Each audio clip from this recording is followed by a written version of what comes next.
Bonsoir, le bien-être est un sujet important pour tous. La sonothérapie consiste à utiliser des instruments type bol chantant, carillon ou encore cloche tibétaine pour émettre des sons et des vibrations. L'objectif, apporter détente, relaxation et lâcher prise. On en parle dans un instant avec notre invité, mais avant, regardez à quoi ressemble une séance. Certaines sont individuelles, d'autres collectives, comme celle-ci. Il paraît que nous pensons trop, 6000 pensées par jour, une toutes les 5 secondes. Alors pour mettre notre cerveau sur pause, le festival propose tous les après-midi des massages sonores. Ces instruments sont des instruments qui sont très intuitifs. Donc en définitive, je pourrais dire, il n'y a pas de fausses notes. Là, je peux faire un peu ce que je veux. C'est comme une pratique, comme on pourrait dire presque du qigong ou du yoga. Petit à petit, voilà, on joue tranquillement et puis voilà, il n'y a aucune partition. Est-ce que ça vous fait du bien? Ah ben oui. On peut donner que ce qu'on reçoit. Bol chantant, ballon de cristal, gong, Sylvain fait vibrer les corps au son de cet orchestre atypique. Certains s'assoupissent, d'autres s'évadent. C'est un voyage et il faut une vibration. C'est vrai qu'on ressent la vibration dans tout le corps.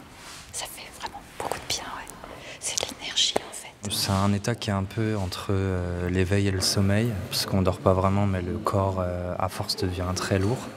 Donc on a l'impression qu'il y a juste la conscience qui reste. Après moi, en fermant les yeux, je voyais un peu des couleurs, selon les différents sons. À mes côtés, Aurélia Chevalier, vous êtes sonothérapeute à Busséol dans le Puy-de-Dôme. Bonsoir. Bonsoir. On l'a un peu vu dans le reportage, mais comment se déroulent les séances ?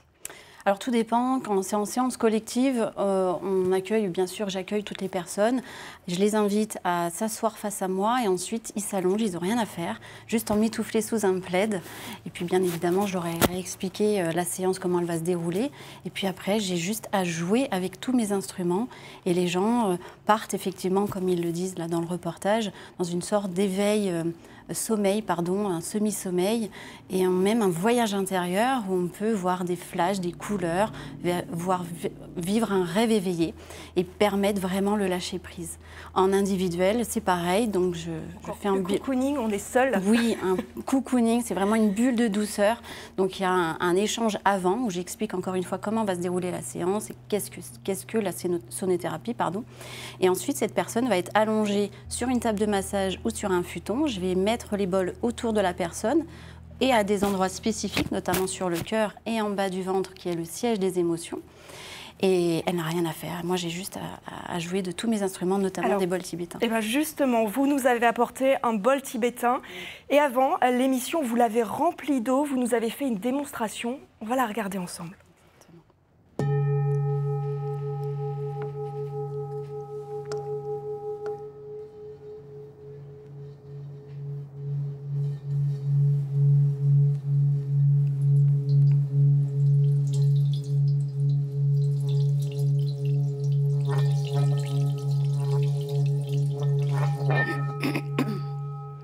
C'est assez incroyable, on l'a vu, ça commence à frétiller, à bouillonner.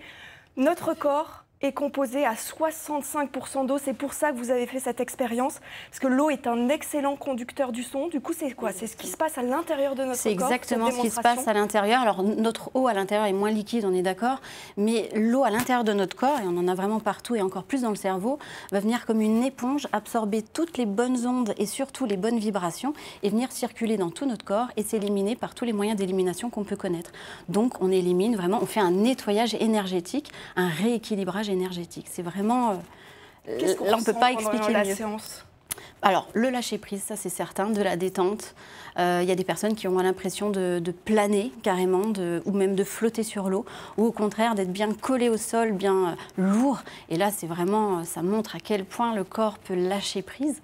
Ça Quel explique bienfait, vraiment... justement, à court et à long terme? Alors, le bienfait, tout d'abord sur la détente. Déjà là, de s'accorder un moment pour soi et rien que pour soi.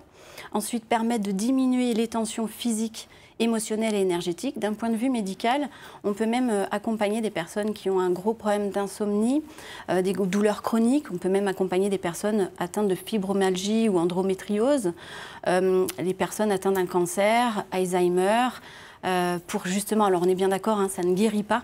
Vous en parlez justement, il y a de plus en plus d'accompagnement dans les hôpitaux notamment. L'objectif, c'est quoi ? L'objectif, c'est d'apaiser. Le premier point, c'est d'apaiser, de pouvoir peut-être même accepter certaines situations. Le lâcher-prise, encore une fois, ça va être le grand mot de la sonothérapie.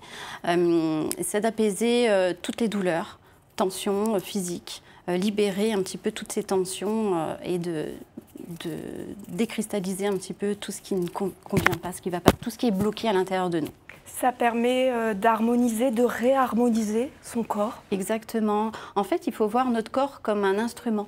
Et donc, on a besoin régulièrement de s'accorder, être en accord avec soi-même, par exemple, ou se mettre au diapason. Voilà, on peut se baser sur ces phrases-là. Ça permet vraiment de se sentir aligné avec soi-même. Il faut qu'on respire aussi. C'est essentiel. Respire, effectivement. On peut d'ailleurs travailler même avec des sophrologues. Hein. Toutes ces médecines douces peuvent travailler ensemble et on peut collaborer complètement avec la médecine conventionnelle. On ne guérit pas, encore une fois, j'insiste bien là-dessus. C'est un accompagnement. C'est un accompagnement vraiment pour accepter, pour lâcher toutes les mauvaises tensions qui peuvent nous faire beaucoup de mal. Pour lâcher toutes ces mauvaises tensions, comme vous dites, il y a une nouveauté qui est en plein développement. De plus en plus d'entreprises font appel à des sonothérapeutes. Tout à fait, c'est une grande demande de la part des employés actuellement. Je pense surtout après Covid, avec toute cette période qu'il y a eu. Tout simplement, un employé bien dans son poste, dans ses baskets, va être forcément bien avec ses collègues et avec sa hiérarchie. Ça me paraît logique. On passe quand même améliorer plus de 80 le bien-être au bien travail. sûr, on passe quand même plus de 80 000 heures, je crois, hein, dans toute sa vie au niveau du travail. Donc autant que ça se passe dans les meilleures conditions, j'ai envie de dire. Qui peut profiter de la sonothérapie? Ça s'adresse à tout le monde ou pas? Tout le monde. Il y a quand même quelques petites contre-indications. Les personnes atteintes d'épilepsie, malheureusement, on ne peut pas les accompagner. Les personnes porteurs de pacemaker ou d'appareil auditif, ou du moins il faut enlever l'appareil auditif avant une séance, pardon. Mais même les femmes enceintes. Ceux qui ne peuvent pas en profiter. Oui. Et on peut en profiter à partir de quel âge et jusqu'à quel âge? Bébé jusqu'à plus de 100 ans. Il n'y a pas de, voilà, il n'y a pas du tout. C'est assez large, c'est ouvert assez large à beaucoup de personnes. Les femmes enceintes aussi, donc à partir du 4e mois jusqu'au 8e mois. Donc c'est un autre protocole, mais on peut faire pour vraiment tout le monde. Et chacun ressentira les bienfaits à son niveau. Oui, tout à fait, exactement. Merci Aurélia Chevalier d'avoir été avec nous. vous. Merci pour toutes ces indications, on l'a bien compris. Merci beaucoup. Si on a besoin de se détendre, de se relaxer, la sonothérapie est une solution, est une très bonne solution, on l'a vu. N'oubliez pas que l'info en plus est à retrouver tous les matins du lundi au jeudi à 6h50 sur France Bleu Pays d'Auvergne. Vous pouvez également partager et poursuivre vos échanges sur nos réseaux sociaux et nous écrire à l'adresse mail qui s'est affichée. Restez avec nous, l'information continue. Vous le voyez dans Ici 19h avec ce qu'il faut retenir de l'actualité.